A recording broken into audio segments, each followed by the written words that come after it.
एक समय की बात है। भारत के एक हरे भरे गांव सोनपुर में रामू नाम का एक किसान रहता था। रामू अपनी मेहनत, ईमानदारी और लगन के कारण पूरे गांव में जाना जाता था। उसका मन खेतों में ही लगता था, जहां मिट्टी की खुशबू, धान की हरियाली और नदी की ठंडी हवा उसे जिंदगी का सच्चा सुख देती थी।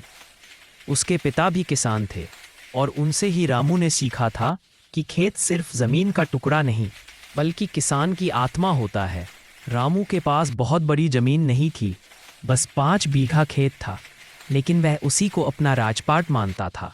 हर सुबह अंधेरा हटने से पहले वह उठ जाता, हल जोते हुए सूरज के उगने का इंतजार करता और फिर पूरे दिन खेत में काम करता। उसका मानना था कि मेहनत की मिट्टी में बोया हुआ बीज कभी बेकार नहीं जाता।